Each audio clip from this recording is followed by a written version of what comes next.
What's up, Walking Dead friends and family? It's Brian Castrillo back with another review, and this time, oh my goodness, Angela Kang, you have outdone yourself, because this one has brought me to tears. It brought me joy. It brought me like, yes, but we're going to get into that.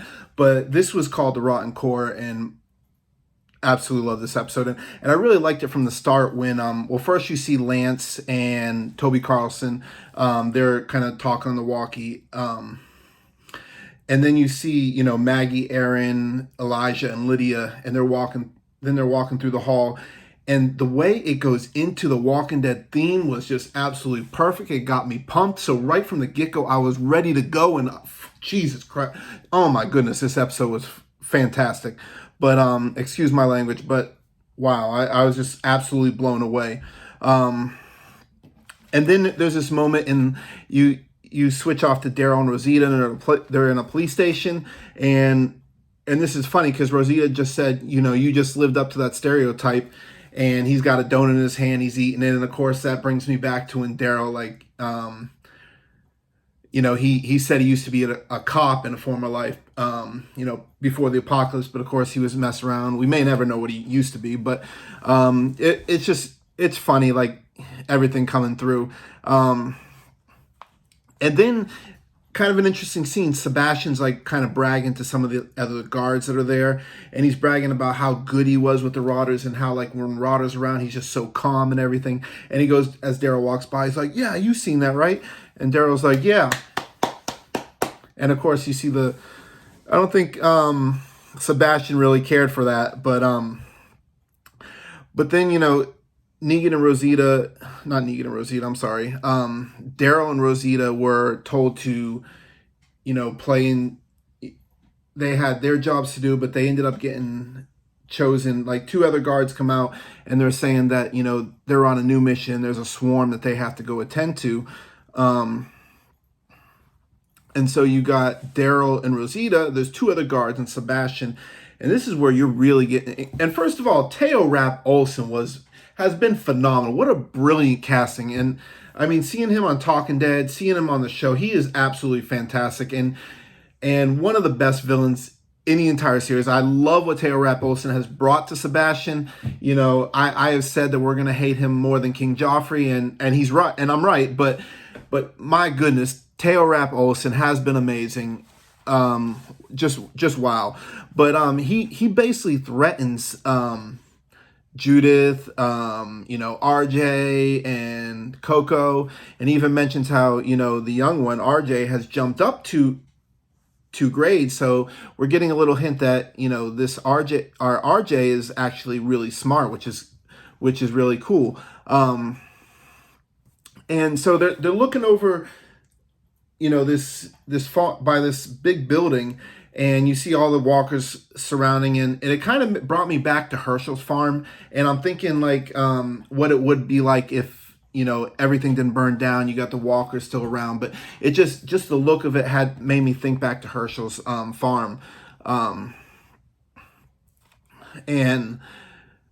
But he was basically threatening, the children. And then, you have the standoff, and eventually, Sebastian, being the coward that he was just saying, "No, I didn't mean to threaten. I'm just saying that they could have a better life if you do what I want." And what he wants them to do is go into this area filled with walkers and get this cash that's, that's in this vault, or, by someone who lived there, who was a prepper, because his mother cut him off from his credit. So he wants all this cash so he can maintain the same lifestyle.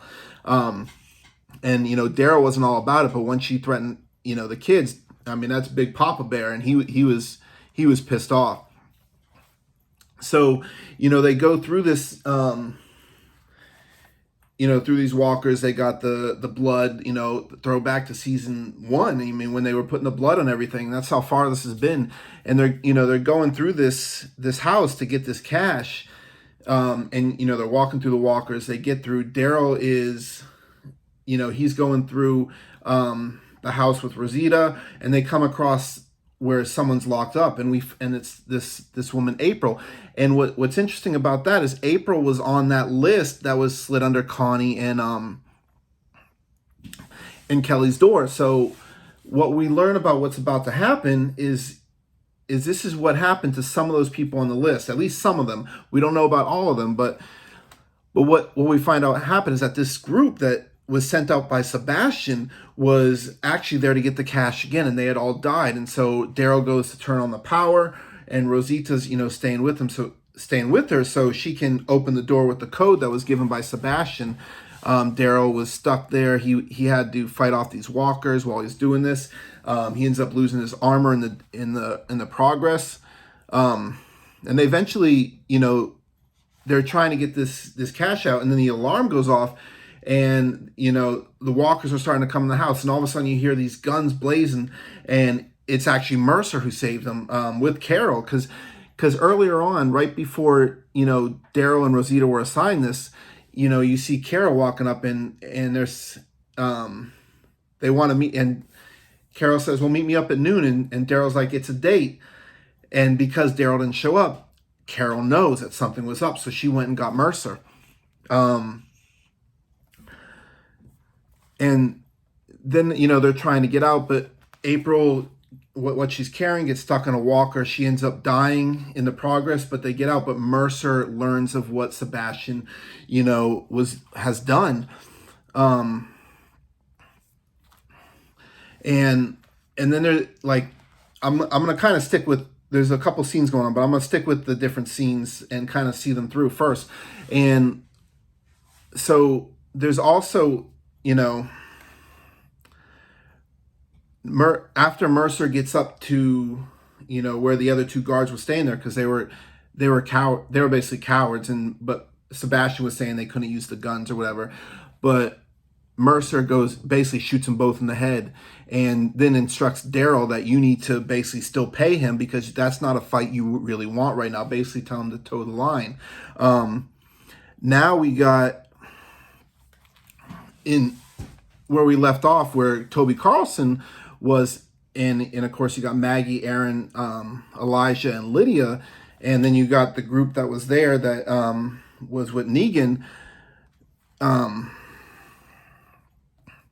We find out that Negan's married, and I'm thinking to myself, how much time has gone by? He's married, and we'll get to that. But the guard, we then see that guard has gotten Herschel, while Maggie leaves with Annie, which is Negan's wife, and they go off to try and take care of the other issue with Toby Carlson and the guards, but this guard that has captured Herschel, because Herschel was, he snuck on just like Carl, trying to be a stowaway. But Negan had to bash in the head of the guard that was taking him to save Herschel, and Herschel, of course, watched that. So I think this is kind of be delving into the mind of Herschel as he gets older. We're going to come back to that. Then we see Maggie and Annie, and they're talking, and Annie starts eating ginger, and Maggie knows what that means. And she's like, "Ginger?" And she's like, "Yeah, I'm pregnant." I'm like, "Oh my goodness, Negan's got a kid coming? Wow." And she says about 12 weeks. So now we kind of have a bit of a timeline to know how long Negan's been gone. Probably a little longer than 12 weeks, but roughly about 12 weeks, we know he's got a baby on the way. And interesting that, we got to see her tell Maggie, and Annie's telling Maggie that, she knows what Negan was before he's told her. But I'm more concerned about the man he is right now. And then Negan basically vows to Maggie that he will give his life protecting Herschel, so she doesn't have to worry. And Jesus, this episode was so good. And Maggie basically tells Annie that that's the one who killed his father Glenn.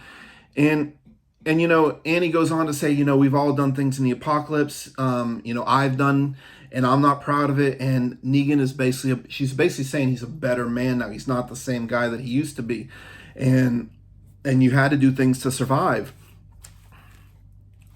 And then now we got Negan to Herschel. And I'm just going to go ahead and say this because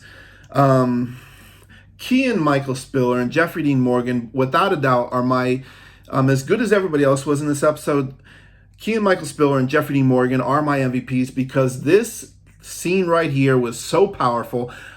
I was in tears for this episode, and I haven't been in tears since basically what Negan did to Glenn. And this episode was just so powerful. I was just absolutely amazed by Kean and Jeffrey's performance in this.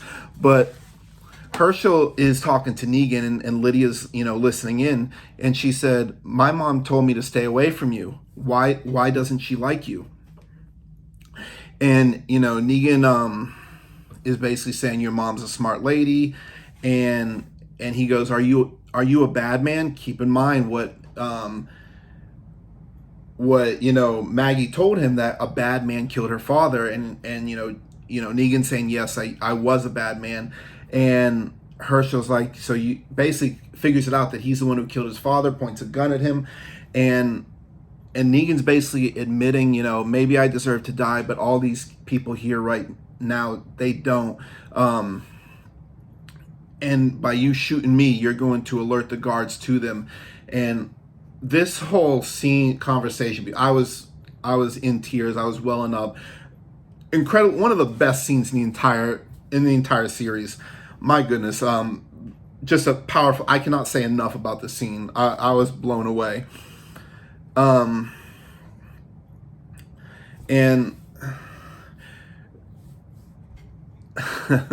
I'm still just thinking about the scene.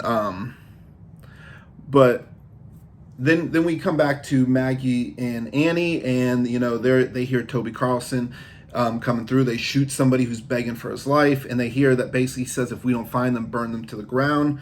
And there's a scene where they basically see Toby Carlson figures out the room where they're hiding in, and he sees footsteps and footprints rather, and he's getting ready to go in and kill everybody.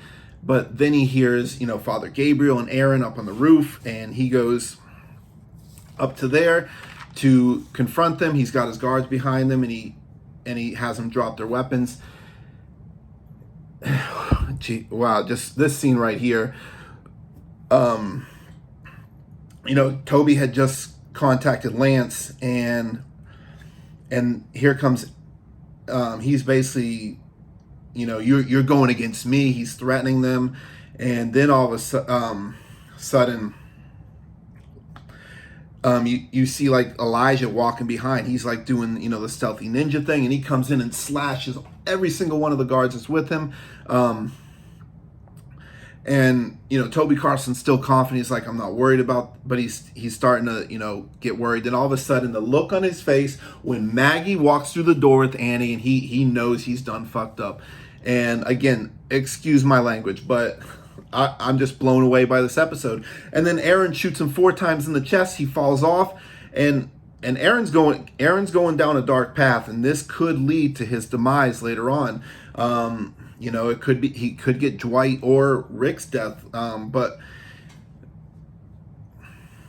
Then you see, basically Toby Carlson falls off the roof, and he's still alive, and he lands next to these walkers who start to eat his face. And this death has had me so pumped, and it made me feel back to when Michonne, stuck that knife through the governor, and I just had the same feeling. I was like, yeah, like I was so excited to see him, because he was pissing me off. Excellent act, like he was just Toby Carlson, amazing character, but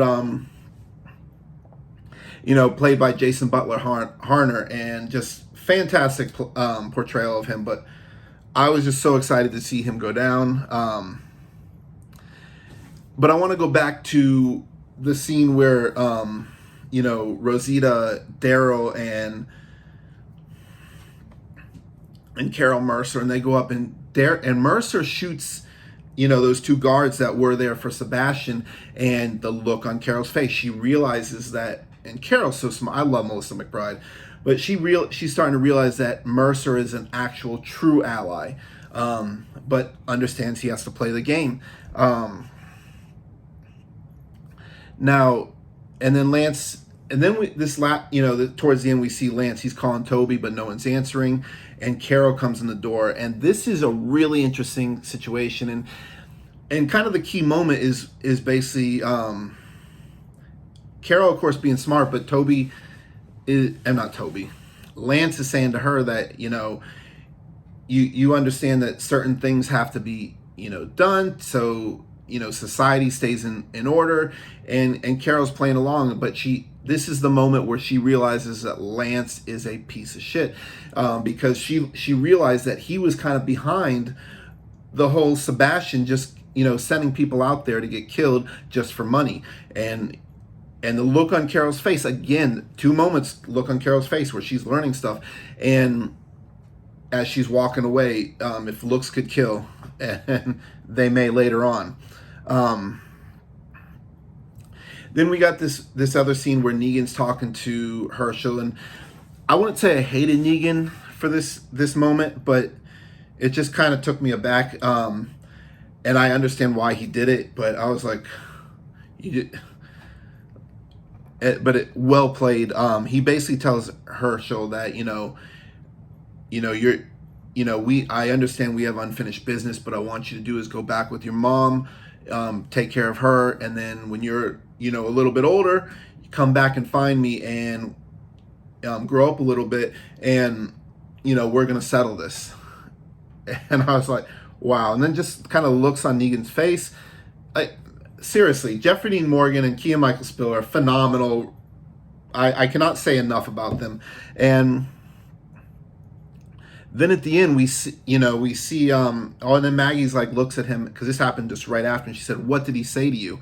So I'm sure that's going to be set off screen. But then we see a jump 2 weeks ago, rather, jump 2 weeks back, and we learn who, and which I predicted. This is what I kind of figured, and we learned that Leah was the one that killed those, those guards, slit the throat. Remember when Aaron was walking up and Maggie came upon them, and she's the one who has all the weapons now. This is a woman who has nothing to lose, and which is going to be scary, considering what she knows, about Maggie and Daryl, which has me, somewhat nervous. What's going to happen? Keep in mind, Carol has Daryl's knife that she got from Leah. So I think that may play into role future down the road.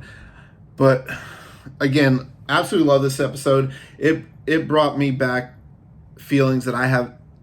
Seriously, Angela Kang has been phenomenal, but I cried in this episode. I was like, I shouted with glee. And this and last week's episode are all going to be culminating into these things that are going to fall apart for the Commonwealth, and things are going to happen because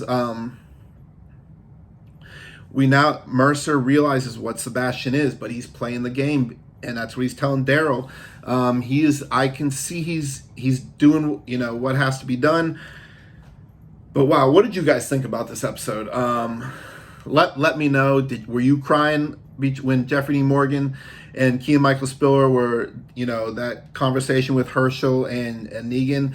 Were you excited when how Toby Carlson died, and what we learned about Lance and Sebastian, and just wow.